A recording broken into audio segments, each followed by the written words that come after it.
박근혜 대통령이 오늘 신년 기자회견을 했습니다.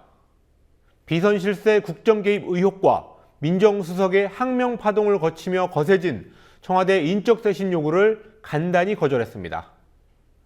김기춘 청와대 비서실장에 대해선 사심이 없는 분이라면서 무한 신뢰를 확인했습니다. 이렇게 해서 미래를 전망하기는 쉬워졌습니다. 그동안 계속 보아왔던 국정 운영의 난맥상이 되풀이되고 또 심해질 것으로 보입니다. 곽보아 PD가 보도합니다.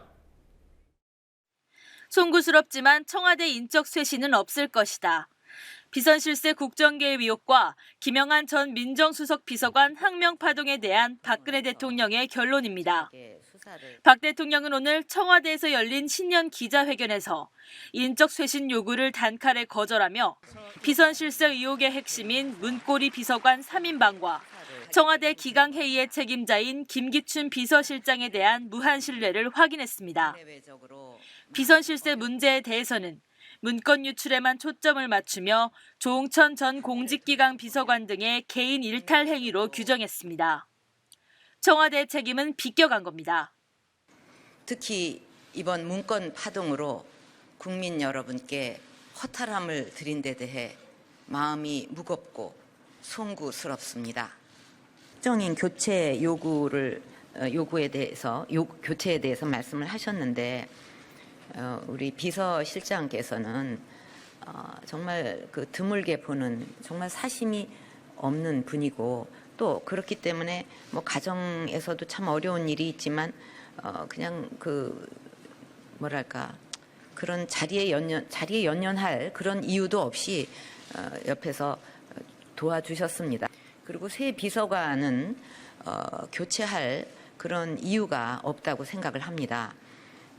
그동안에 뭐 검찰은 물론이고 언론 또 야당 뭐 이런 데서 그냥 무슨 비리가 있나 이권 뭐가 있나 샅샅이 정말 오랜 기간 찾았지만 그런 게 하나도 없지 않았습니까?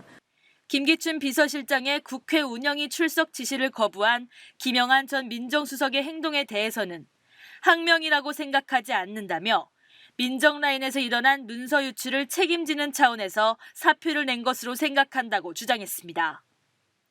박 대통령은 또 비선 실세로 지목돼 검찰 수사를 받았던 정윤회 씨와는 전혀 관계가 없다고 거듭 주장했고 정윤회 씨와 권력 암투를 벌인 것으로 묘사된 동생 박지만 씨를 향해서는 정신 차리라는 말을 우회적으로 했습니다. 정윤회 씨는 벌써 수년 전에 저를 돕던 일을 그만두고 제 곁을 떠났기 때문에 이 국정 근처에도 가까이 온 적이 없습니다. 그래서 분명하게 말씀드리는데 실세는커녕 전혀 관계가 없어요. 국정하고. 그러니까 자기의 어떤 개인적인 영리를 욕심을 달성하기 위해서 전혀 관계 없는 사람과 관계 없는 사람 중간을 이간질 시켜가지고 뭔가 어부지리를 노리는 그런 데에 다 말려든 것이 아니냐. 그러니까 그런 바보 같은 짓에 말려들지 않도록 정신을 차리고 살아야 된다고 생각합니다. 오늘 기자회견에서는 대통령이 어느 수준으로건 인적 쇄신책을 내놓을 것이란 예상도 있었지만 뚜껑을 열어보니 비선 실세 문제와 항명 파동 등은 모두 개인의 문제로 돌리는 등 이른바 유체이탈 화법이 주가됐다는 지적입니다. 인적 쇄신 요구는 철저히 외면하면서 마이웨이식 국정 운영이 계속될 것임을 예고했습니다. 박 대통령은 또 통일 콘서트 논란으로 강제 출국된 재미동포 신은미 씨 문제를 언급하며 국가보안법에 대한 입장을 묻는 외신 기자의 질문에 나라마다 사정이 똑같을 수 없다며 문제될 게 없다는 강경한 태도를 보였습니다. 청와대는 오늘 기자회견에 대해 기자들로부터 질문지를 미리 받지 않았다는 등 지난해와 달리 각본 없이 진행될 것임을 홍보해왔습니다. 그러나 오늘 기자회견의 질문 내용과 순서는 지난 주말부터 돌았던 지리 언론사 명단과 순서, 질문 주제와 일치했습니다. 국민TV 뉴스 곽보아입니다.